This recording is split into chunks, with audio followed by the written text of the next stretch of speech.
For our next speaker, it's Keiko Tazawa from the Ancient Orient Museum in Tokyo, and she is creating ancient Egypt in the middle of the remnant of the Yayoi culture, which is intriguing. First of all, thank you for introduction, Aiden, and thank you, Isabel and Esther, for such a fabulous and very, informative and very friendly conference. Thank you so much. Anyway, okay. Yes, I'm Keiko from Tokyo, and I'm reporting today an example of a package loan of ancient Egypt collection of my museum. It's conducted in a museum, the theme of which is far away, totally different from ancient Egypt.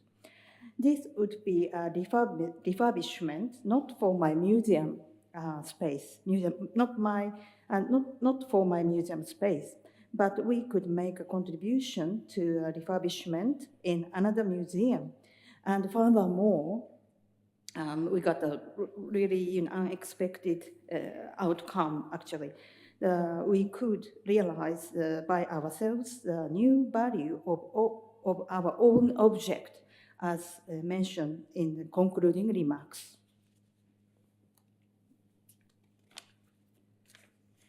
Here is a table of contents today. I will introduce today's topic, the Osaka Prefectural Museum of Yayoi Culture. Then move on to exhibition itself and introduce educational program, followed by concluding remarks. And this is a kind of flyer of the exhibition.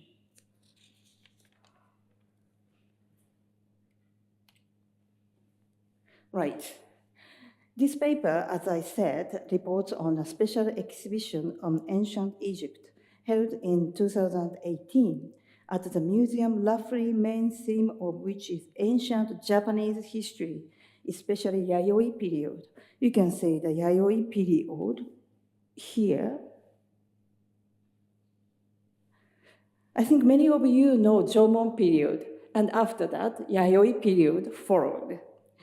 The Yayoi period is said to have begun in the first half of the first millennium BC and last until the middle of the 3rd century AD, although there are still ongoing discussions about the start date. Anyway, it's contemporary with roughly the late period from the late period to Roman period in ancient Egypt. Now, the Osaka Prefectural Museum of Yayoi Culture, I call this museum Yayoi Museum hereafter. Okay. This museum is located in the southern local part of Osaka. Some of you know Osaka is next to Kyoto in Western Japan, and very busy and kind of the big prefecture. But this region in which this Yayoi Museum is established is not, this region is not located in such area. No tall buildings, no shopping center connecting to downtown, very calm after evening, no karaoke, no 24-hour supermarket. Some of you visited, that in 2019, ICOM Kyoto, lots of you experienced a very convenient store 24 hours, convenient 7-Eleven or Family Mart or Lawson, but never ever. So I think you can understand how, where it is. Anyway, actually,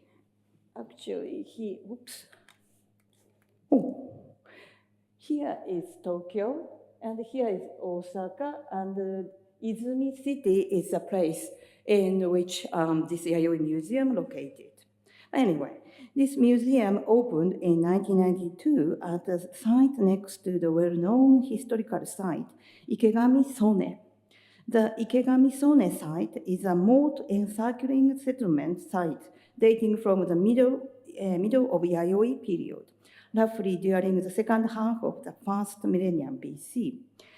This settlement is located between Ikegami town, Izumi City, and Sone town, Izumi Ozu City. That is why the name of this site is Ikegami Sone. It's the name taken after the place name. And spread over an area of 1.5 kilometers from north to south, and 600 meters from east to west, with a total area of 600,000 squares. The site was designated as a National Historic Site in 1976 and has been maintained as a historic site since 1995.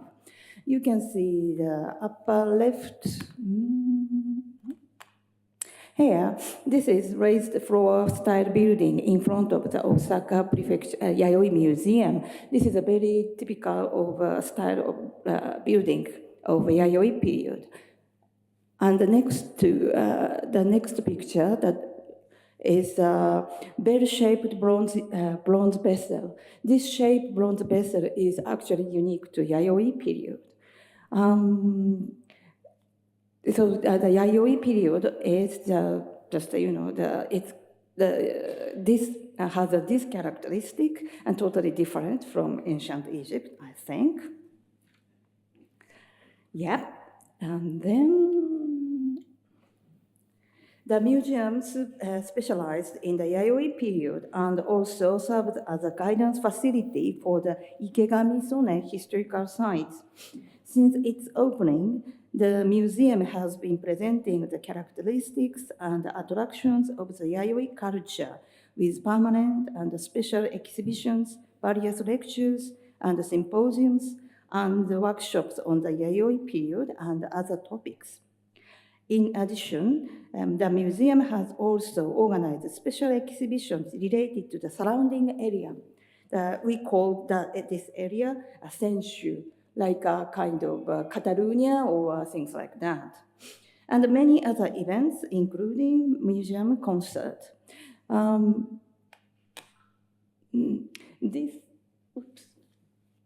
This picture is just the entrance of a Yayoi Museum. And this picture just shows you this is diorama actually, and introduced how is Yayoi people's life. Of course, diorama. And then upper left is, of course, diorama. And this introduces you how cultivation to make a rice field. In the spring, many people just,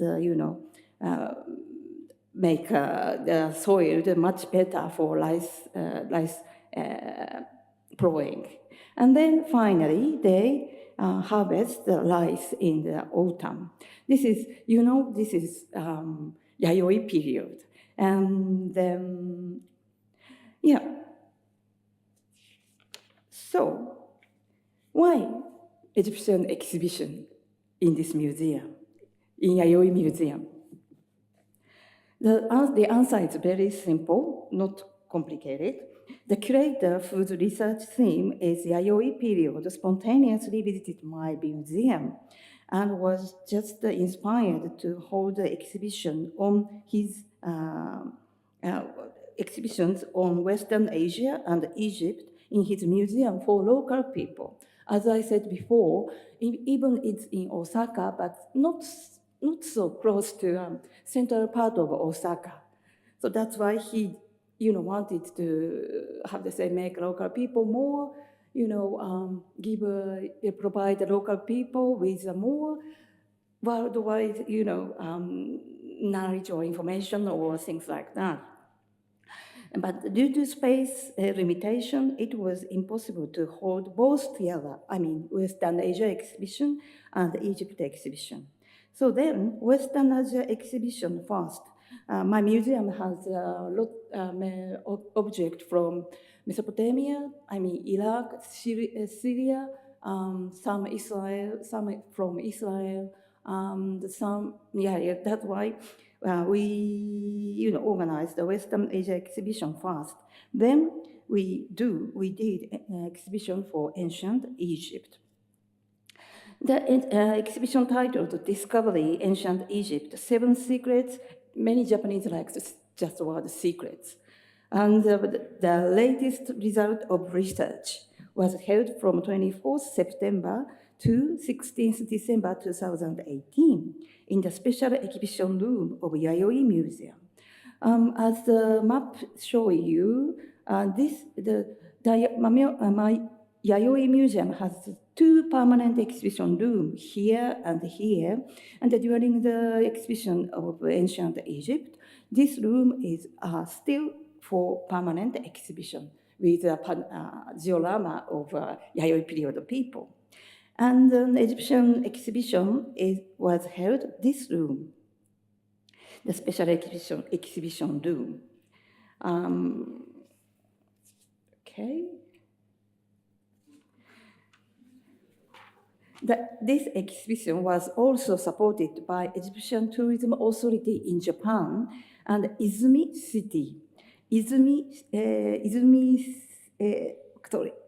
Ozu City Board of Education, and Izumi Ozu City and Izumi City Board of Education, and Asahi Shimbun. This Asahi Shimbun is a very, very major news company in Japan. So I was surprised he was, paper. The Asahi Shimbun was supporting your project. Yeah. But I didn't know that did it come to Japan? Yeah. Yes? Oh. That's why okay, that's why I missed it.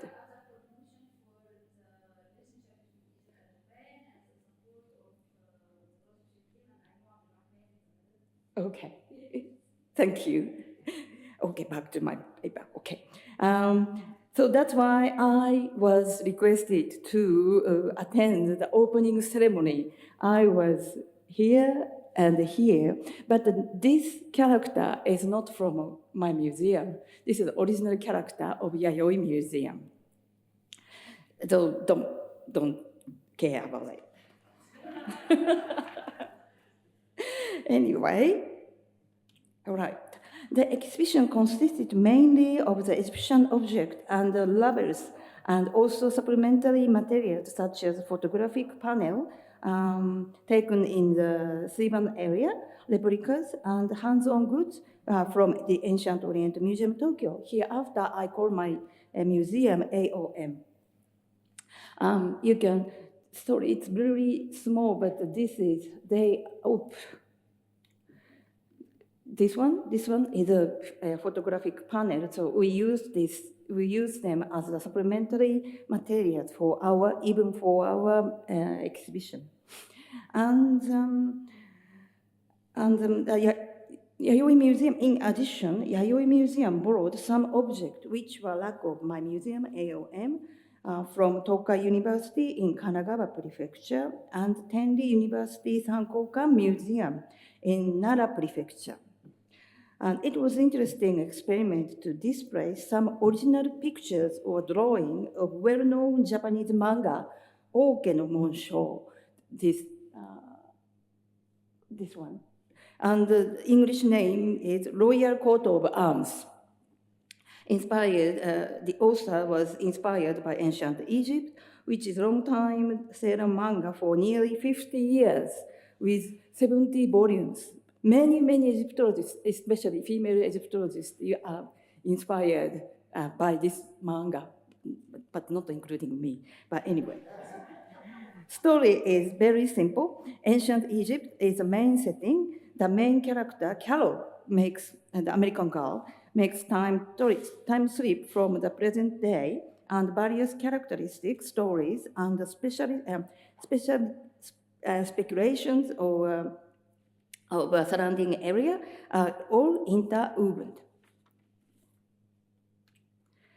And then all objects and supplementary were displayed according to the theme, such as religion, language, crafts, diet, fashion or grooming, science and glass, and afterlife.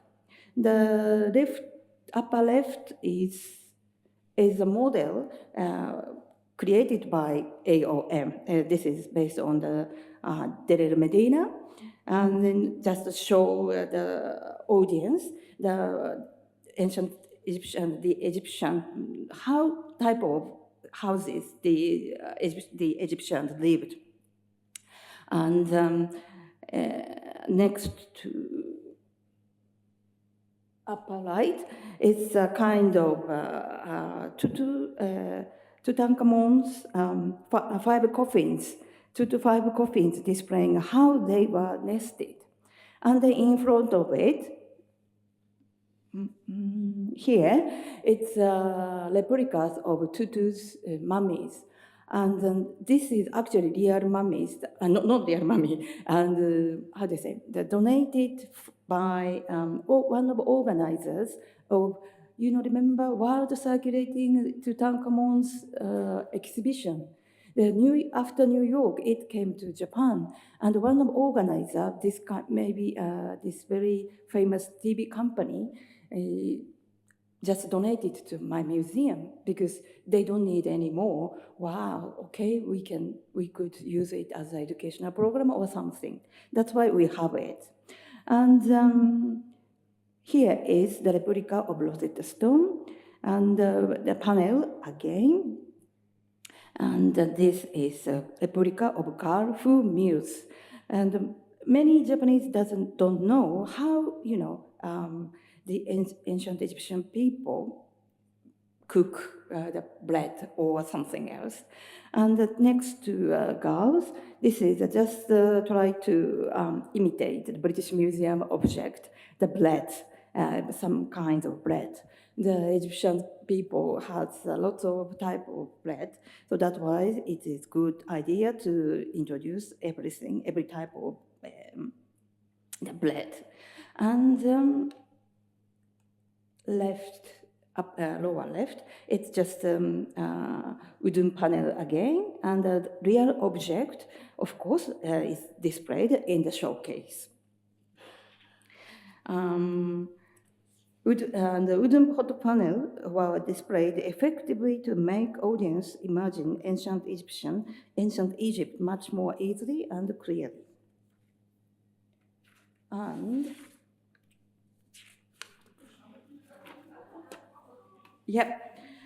the replica of Tutankhamun's skull, this one. Of course, this is donated from this famous TV company who are one of the organizers of Tutankhamun's exhibition in the world.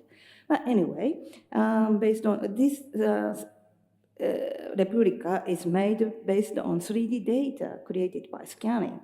This and the guy wearing the mask, Nemes mask, is the curator of Yayoi Museum, who is inspired by our museum and try to, hold the ancient Egyptian exhibition in his museum.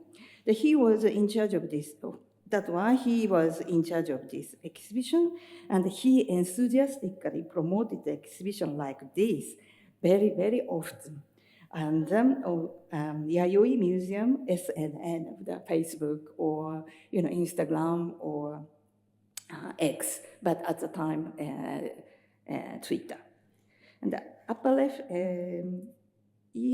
wooden panel again. Here we use it. Next, he again, but don't worry, don't care. He just tried to, not to, just hide behind mask anyway. This exhibition also introduced ongoing research activities and their result conducted by Nagoya University and Waseda University. Here, Yayoi Creator is introducing the device which is used for international project called Scan Pyramid Project. Have you heard of it? Yes.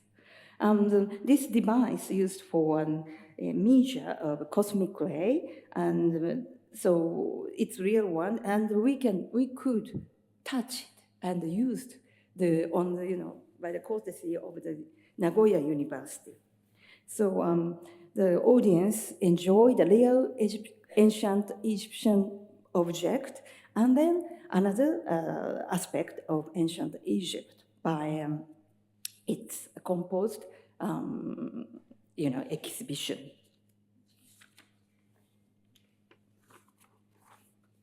Now, educational program. We brought our educational programs into the Yayoi Museum because they don't have any, of course they do lots of workshops as for Japanese history or Yayoi history, Yayoi period or things like that, but never ever ancient Egypt. So that's why we brought our educational program. And me and our educator, Tae Takami, maybe some of you know her. And here is a record of a mummification workshop. I will explain clockwise from upper left.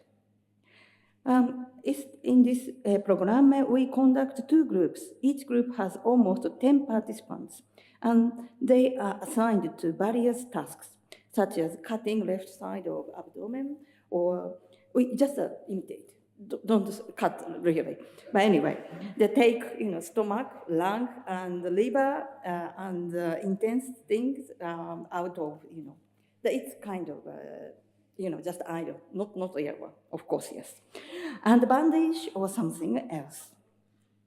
So upper left is upper left here is a scene putting the liver in the canopic jar, and this lady, this girl is Tae, our educator, and the upper right is the bandage scene.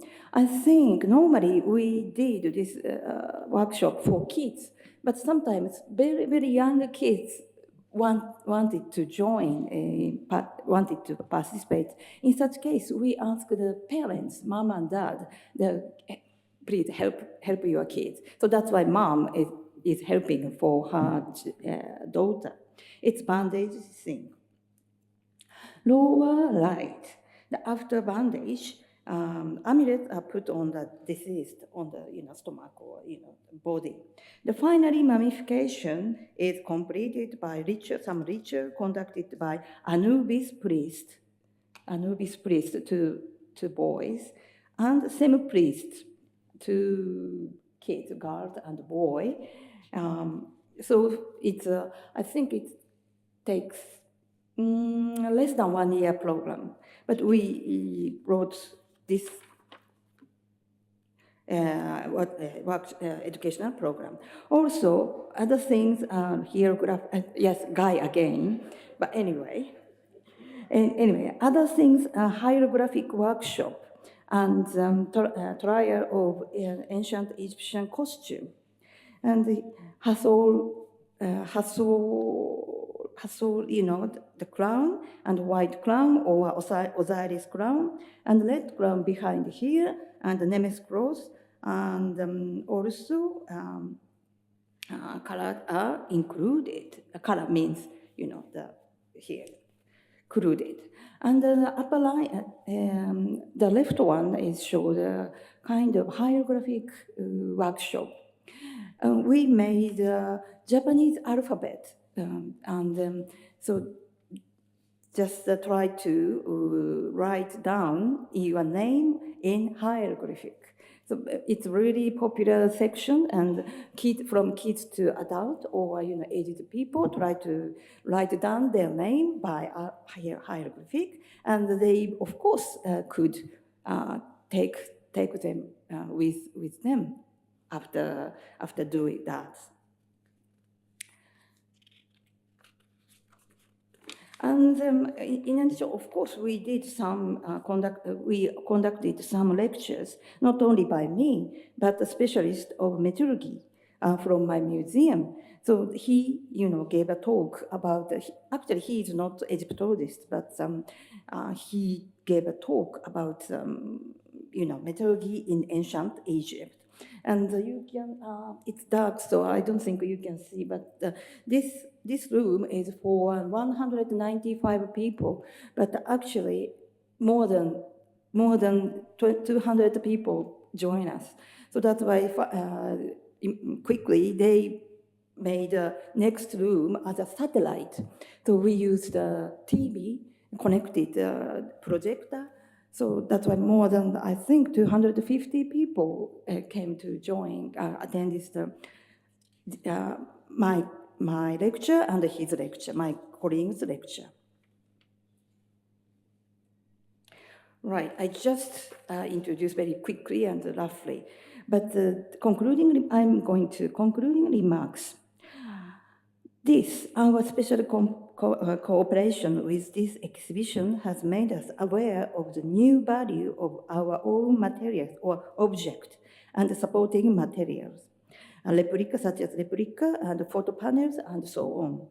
The thematic display of object or materials which are normally in a museum displayed in a chronological manner due to the nature of the AOM and the space availability, enable us to reform the individual scholarly value of each object and material.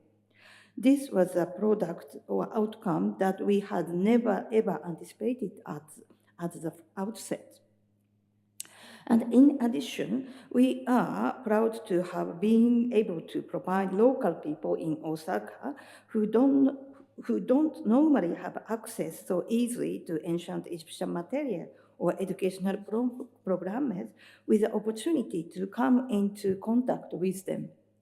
Yayoi Museum announced later, and tell us later, that according to the data for October and November, show that visitor numbers were 1.86 times higher, and admission fees during this time 2.06 times higher than in the previous year. And then this photo is I think it's the final day, the closing day, I think, shows line of audience who just waited, door open in the morning. According to Yayoi Museum or my counterpart, this was quite rare to the museum so far. That's why the curator, the guy, and I was so happy to do this exhibition. Actually, it's really hard things because Yayoi Museum staff don't have any, information about ancient Egypt. So every day email me, Keiko, what does it mean? What is this? Can you do that? Can you do that? Things like that. Oh, but ancient Egypt is really, really popular in Japan as well. But everybody, we in Egyptologists know everything from the pre-dynastic to Greco-Roman period, and from mummy to pottery and way of life, everything. So, sorry, many things to be solved, many things to discuss now. So I can't answer this question or things like that. But this is actually good. I think good aspect to cooperate it, between totally different type of museum, and it's good, I think, and I will, or my museum will try to find such a occasion, the chance, in the future. Thank you. Thank you, Keiko. And a good example of just how ancient Egypt just will drag people in. As you say in Britain, it's bums on seats is ancient Egypt. Any questions? Okay, if there are no questions, thank you very much indeed, Keiko. And we now move on to the final lecture of this session.